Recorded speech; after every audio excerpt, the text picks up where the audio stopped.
So, hello everyone. I'm just going to mention a few things today. If I whiz through these slides very quickly, I apologise. You will receive them afterwards. I will be the one that sends you a follow-up email, so you can always come back to me if I haven't sent you what you need. So, I'm going to talk about why welcome visitors, finding and telling your stories, engaging with the media, how we can help at the National Churches Trust, and a little bit about a new Discover Churches toolkit. So, first of all, we know that churches are places of worship, but in many cases, they are also so much more. Your church has huge community benefit. Our most recent House of Good research shows that churches are worth £55 billion of economic and social well-being every year. That's a huge message to share, isn't it? And your church will be playing a part in that. Tourism as an industry is about economic benefit. And over those 25 years that Craig mentioned, I've had so many conversations with churches about whether they should charge for refreshments, that cup of tea, whether they should charge for a tour. And from my point of view, you absolutely should. Visitors are expecting to pay, and they should pay you, because if you get it right, if you get that income right from tourism, it can help power the other services that you offer. So a little bit about why people visit. This is just a very quick snapshot of some quite detailed research that we did in 2022. 75% of UK adults agree that churches, chapels and meeting houses are important, which is great for all of us. 54% had visited a church in the past year, and 17% had actually actively sought churches out to visit.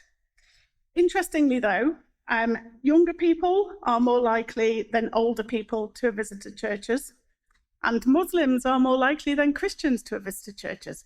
They're two stats that we wouldn't perhaps expect.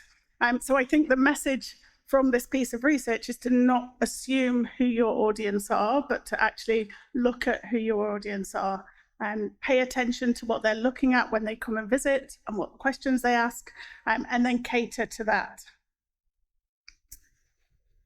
So a little bit about finding your stories. Interpretation is really key. There's some great interpretation here, and there's some brilliant interpretation in churches across Scotland and across the whole of the UK. It's really important to have some kind of interpretation. Even, an expert architect coming into your building might not understand the context of your building within your local community. So it's really key that you've got some heritage interpretation. We've got a full session of training on interpretation. In fact, I think we've got two. We've got one about how to find your stories and one about how to share them. So I encourage you to perhaps take part in those next year. But really the key things are highlighting your must-sees. What are the 10 things that you don't want people to come and visit without seeing? And make sure that they're accessible and that people can take photos of them. Think about people. So we know that people gravitate towards stories about people.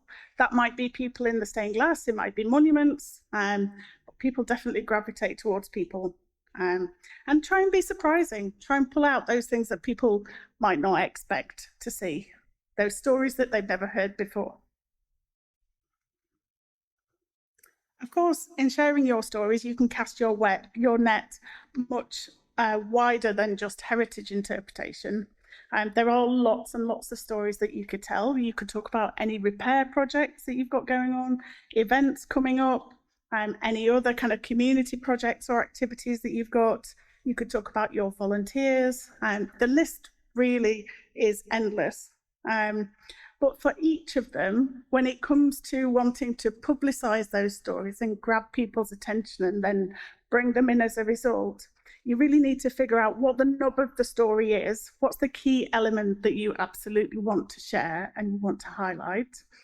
Work out who needs to know. So who do you want to actually attract in, or to read your story, or to perhaps donate or offer their time as a volunteer? So who is it that you think needs to know?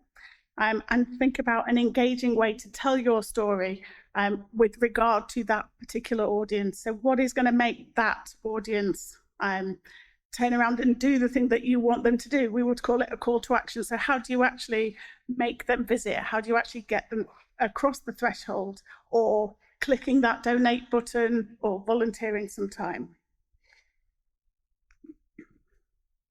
So the next step might be to get your stories into the media. It's very good to share with your networks, but how do you get things more widely known? 3 top tips from our comms manager, actually. Our first one is to find the journalists. So know who the people are in your local area that you should be getting in touch with. That might be people at the local paper. I know there aren't so many of those nowadays, those local journalists, but see if you can find those. It might be people at your local radio station or others. You might have people in your congregation or your community who have personal connections, and that's always a good way to approach people. You could always invite them to an event as well, and then the next time you do an event, you've got their contact details in advance. Think about writing a press release. So a press release is a document that really tells the press everything that you want them to know about that particular story. More and more often, especially for local press, the text is lifted directly from the press release. So it gives you quite a lot of power, really, to write most of the story and to make sure that you get the message out that you want to get out. Make sure that you include, obviously, the whole story. Always include contact details, and make sure you include really good high-resolution images, even if that means if you're trying to promote an event or something that's coming up in the future, perhaps stage some photos. Get people dressed up in those medieval costumes or whatever it is that you're going to do, but stage some photos so that you can send them to the press.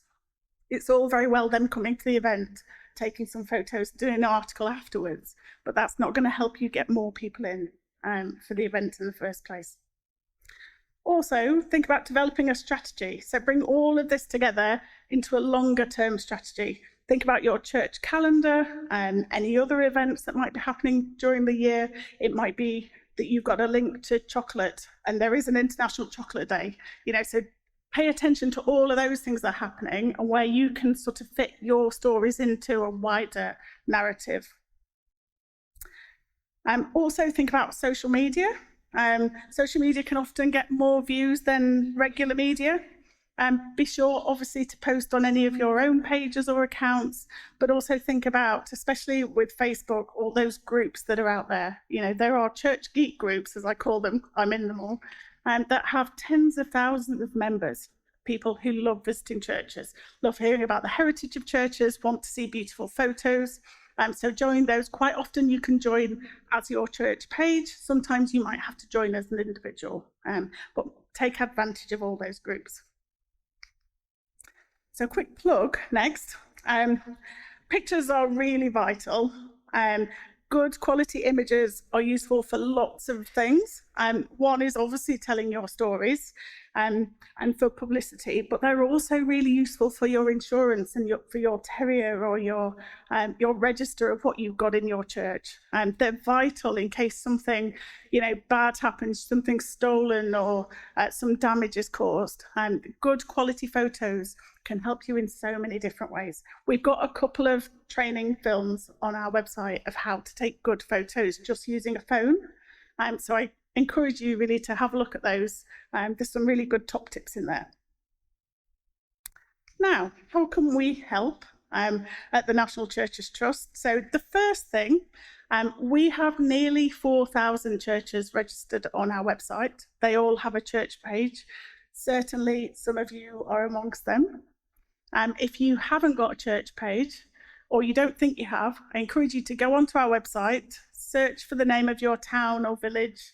I wouldn't suggest you search for St Mary's because there are quite a few of those, so try and narrow it down a bit. But search for your church, see if there is a page. If there isn't, then get in touch with me and I can send you a link to the form to complete to get you registered on the page. It's a fairly simple form. I'll send you the questions in advance so you can prepare them all in advance of copying them over. If you are on the website but it doesn't have the right information, again, get in touch with me. If you're on the website, it has the right information, but you think you should be the contact, also get in touch with me. It may be that we've got a contact from a good few years ago. So just get in touch with me. We also have a relatively new church membership scheme. We've got lots of leaflets back here on our table. So please do come and pick one up. But there's a few benefits that might be of help to you for our church membership scheme. Third, and this is my bugbear, we know, well, what should I say? We know that we don't know really how many people visit churches. I had a percentage earlier on, but that was extrapolated out of some research. We don't know how many people visit churches, and it would be incredibly useful to know. For us as an organisation, when we're talking to those national tourism bodies or to government talking about the VAT rebate scheme or any number of other things that we're doing, it's also hugely useful to you if you're putting in an application for funding to us or to National Lottery Heritage Fund. We will all ask you how many people use your building. So knowing how many people come in is really important. And I'd like to encourage you to get involved in our visitor counting project, which will start properly next year. But again, get in touch with me. Where I can talk you through what will be involved. So finally, before I go, this is the first event where I am publicly talking about a new toolkit. I'm really pleased to be talking about it publicly here. It's great. It's a practical tourism toolkit put together by the partners of a National Lottery Heritage Fund supported project in Herefordshire and Shropshire. We were one of the partners. The Churches Visitor and Tourism Association were another partner. It contains practical advice and ideas alongside some detailed examples and case studies, but we know that it's nowhere near a finished product. And it certainly doesn't include proper representation for Scotland or proper case studies for Scotland. So I'll share with you the link for the first draft, which is on our website, on the National Churches Trust website.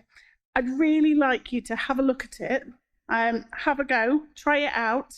But if you've got any suggestions of how we can make it more representative, things that we can add or change, or case studies that you know about, I would absolutely love to know. And I speak as the trustee of CVTA now, as well as working for National Churches Trust. As I said, it currently sits on our website, the NCT website, but it will be updated and ultimately hosted by the Churches Visitor and Tourism Association, who are developing a new website. So like I say, any input into that to make it better for you, I would love to hear. That's it from me. I hope that's been helpful. Do get in touch with me about any of the things that I've mentioned, and I'll be around for questions after. Thanks, Craig.